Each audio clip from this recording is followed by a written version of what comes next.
Baiklah, kami akan mempresentasikan hasil percobaan 4 dengan judul volume molar parsial. Landasan teorinya, menurut Saputri et al. 2023, bentuk piknometer menyerupai botol kecil dengan tutup yang rapat dan memiliki pipa kapiler kecil. Sedangkan menurut Lewis et al. 2021, volume molar parsial merupakan konsep penting dalam termodinamika yang menggambarkan kontribusi volume dari setiap komponen. Sedangkan menurut Fatima 2015, secara sederhana, volume molar parsial dari suatu komponen dalam campuran adalah kontribusi komponen tersebut. Selanjutnya yang akan disampaikan oleh rekan saya, Erika. Pada prosedur percobaan digunakan beberapa alat-alat. Yang pertama yaitu botol penyemprot yang digunakan untuk menyemprot Aquades ke dalam sampel yang digunakan. Yang kedua adalah gelas ukur untuk mengukur sampel yang sesuai pada ukurannya. Penanas air berfungsi sebagai untuk memanaskan sampel. Pigno adalah tempat di wadah untuk tempat dengan sampel dilakukan. PTTS untuk mengambil sampel. Termometer digunakan untuk mengukur suhu. Bahan yang digunakan adalah H2O sebagai zat pelarut dan NaCl sebagai zat yang terlarut. Selanjutnya akan disampaikan oleh rekan saya, Putri. Selanjutnya yaitu skema kerja. Yang pertama, ditimbang NaCl sebanyak 30 gram, dilarutkan dengan Aquades, kemudian diencerkan sampai tanda batas, diambil piknometer kosong dan ditimbang piknometer kosong, kemudian diisi dengan larutan NaCl sampai penuh, kemudian ditimbang dengan neraca analitik. Setelah ditimbang, dimasukkan ke dalam penanas air selama kurang lebih 15 menit, kemudian ditimbang kembali piknometer yang setelah diisi. Selanjutnya yang akan dijelaskan oleh rekan saya, Azra. Baiklah, pada hasil dan pembahasan pada tabel pertama didapatkan data hasil pengamatan keadaan sebelum dipanaskan, di mana memiliki konsentrasi NaCl dengan berbagai konsentrasi. Dari yang pertama itu ada 0,5 sampai 2,5, di mana memiliki suhu konstan dengan suhu 28 derajat Celcius. Pada W ini merupakan berat total sistem setelah pencampuran, yang pada selanjutnya ini pada WE ini merupakan berat dari pikno yang kosong. Selanjutnya pada WO ini merupakan berat air yang dimana berat tetapannya itu 47, dan selanjutnya itu D gram per ml ini merupakan massa jenis ataupun densitas.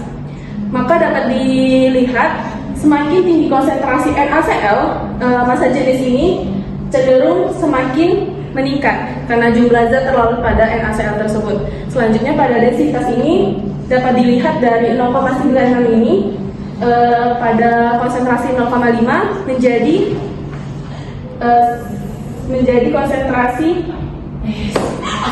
Selanjutnya didapatkan grafik dari hasil tabel 2 ini, di mana pada grafik ini hubungan antara theta dengan nilai akar M.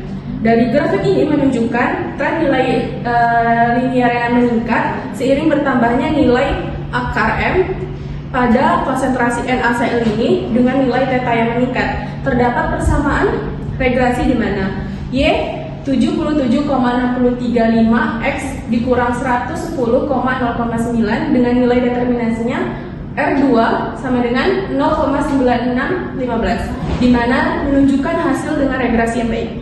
Selanjutnya yang akan dijelaskan oleh rekan saya, Saskia. Selanjutnya itu tabel ketiga, tabel kesimpulan yang merupakan tabel hasil dari data tabel pertama dan tabel kedua. V1 ini menunjukkan volume molar nyata pelarut dan V2 ini menunjukkan volume molar parsial. Nilai V1 dan V2 menurun seiring dengan meningkatnya konsentrasi.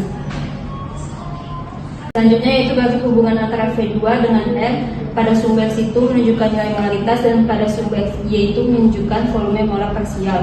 Dengan persamaan garis yang didapatkan, Y sama dengan min 36,689 X dikurang 158,48 dengan nilai koefisien determinasinya itu 0,9814 yang menunjukkan volume molar parsial menurun seiring bertambahnya konsentrasi NaCl. Selanjutnya itu kesimpulan saran. Adapun kesimpulan pada percobaan ini berdasarkan praktikum yang telah dilakukan dapat disimpulkan bahwa 1. Volume molar nyata ditentukan untuk mengetahui beberapa besar volume total larutan yang dihasilkan oleh 1 mol zat terlarut dalam pelarut tertentu.